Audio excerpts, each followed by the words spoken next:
Hi, I'm Dakota Gaddy, and welcome to my channel. I had a couple things that I wanted to talk about today. I am turning 30. That's right, 30. And I know you're probably like, well, why do I care? Why do I care that he's 30, turning 30? I'm turning 30. I'm 40, I'm 50, whatever. I'm 20. I got a whole decade away. But I was 20, and I made a lot of mistakes up until this point, and I'm probably gonna keep making mistakes here and there, but it's okay. We learn, and we move on, and we correct where we go. But I wanted to give you guys three things that I regret, and I wish I would have done differently, and I wish I would have known sooner in my life. One, car payments. Stay away from car payments unless you make even that doesn't even make sense. If you make a lot of money, pay that car off in full. Still buy used. Still buy used. Don't buy new. New is dumb. You lose so much value as soon as you buy it and drive it off the lot. The interest, the fees, everything. Just don't do that. Don't do it. Buy used, a couple years older, and it's just most of the time it's the same car, same body, same trim, uh, or whatever. It might have a couple things, but if it's the same year, it's gonna be fine. It's gonna be fine. But once you own it, if it breaks down, that's not an extra expense. You're not paying a car payment, an expensive car payment, or truck payment for most of you guys. Me. I'll talk about that. But in my early 20s, I bought a Nissan Altima, and I'll never forget. I was so happy when I got it. So happy, and I thought it was the best thing in the world for me, and it turned out to be terrible. I was charged an interest and fees. I paid 8 grand for the car. At the time, Kelly Blue Book, I remember looking it up. It was about 3,200 to 3 grand for my car. And I looked at all the paperwork because it intrigued me. I looked at all the paperwork and I was paying so much in interest and fees that were tacked on just because my credit was just terrible. I put $1,000 down on it. It was bad, like super bad. Coming in my late 30s, a couple years ago or a year ago, I got the truck I'm in right now. Even though I told myself I will never finance another vehicle. I had a big brain idea, thought I was going to start a construction company. I still want to. I'm just postponing it. I got a couple goals right now and a couple things I gotta take care of like now. Um, but I bought it because I was traveling, and then I didn't have to drive it, didn't have to do anything with it. Let it sit at my family member's house, and I paid the payments on it.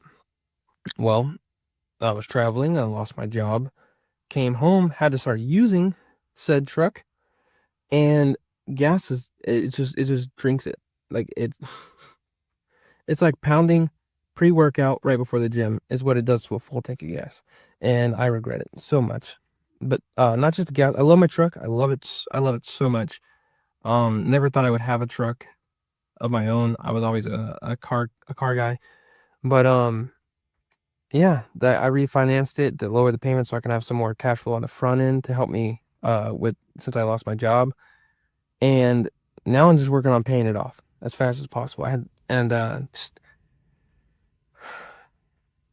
can find my truck on Facebook Market for almost half of what what I'm paying right now, and I paid off 8 grand. So I'm 8 grand less. I can still find it for almost half of what I paid on it right now at this moment. Um, so that sucks. It sucks seeing it, and I'm probably just gonna get rid of this truck once I can, once I'm not upside down on it. Um, and buy a used car straight up cash. Best thing. I really wish I didn't do this. Um, Two would be just accepting where I was wrong and stop trying to fix other people. This is probably my biggest mistake. The biggest problem, because it's not just finances, it's my personal life and people that I care about, that I've lost. But I wish I would have been, I'm wrong. I'm wrong, you're right. I'm I apologize, stuff like that. Or vice versa, letting them apologize to me and accepting that things can be fixed. You know, it was just a bad time in my life, in my early to mid 20s. And a lot of growth, a lot of growth. I promise you, a lot of growth. But just love the people that are there for you and support you, and take care of them. You know, keep your circle good and healthy, and your circle will take care of you. And I didn't realize that. Um, three would be mentors. I just, again, the kind of like the circle thing.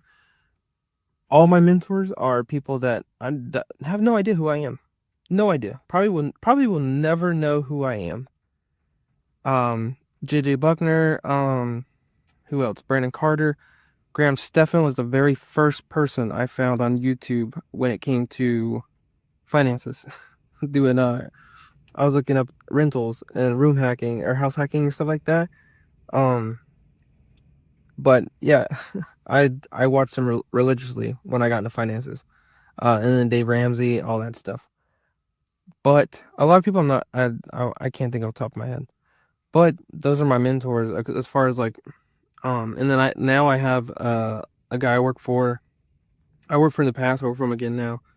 But he started his business and everything, and I'm trying to learn from him because it's the type of business I want to be in, and I'm learning a lot from him as well, and from everybody just living below my means and everything like that, and just to keep pushing forward. But yeah, when I was younger, I thought I was on top of the world. I grew up very poor, so whenever we had money, it was, oh, we go out to eat, we go out to eat, or we go out as a family, we buy stuff, whatever we want, we can buy it because now we have it. And that was when I was making $7 an hour. Like, what the heck was that? Um, and now I make a lot more, and I'm not being dumb. Like, I've paid off a lot of debt, and um, my life would be so much better right now if I would have just, you know, tied my boots and just worked, and got into a better career at a young age. I didn't take the plunge into making a lot more until I got a lot older, and I made a couple more connections. With especially one of my best buddies. He has got me job after job after job, and it's not like he was getting me because I was losing jobs. It's just a job would come up, and he'd be like, "Hey man, this is making this much. I'm gonna like come work with me. We're gonna do this." And he's so funny. He's actually a barber right now. He's one of the uh closest friends I have, even though I'm an introvert. But he knows I love him. But yeah, keep your mentors and people that like don't don't talk to people and ask people for advice if they're not in where you want to be or the direction you're going.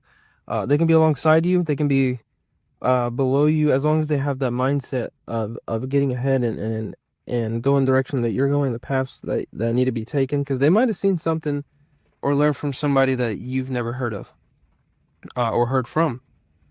But just analyze everything, every situation, see if it's right for you or not, and the people that you look up to, see if they're really where you want to be. Just because they have a house and a car doesn't mean that they did it the way that you plan on doing it. So look into that, figure that out. But those are three things that I really wish that I could have, figured out and corrected growing up. And this probably isn't the last video.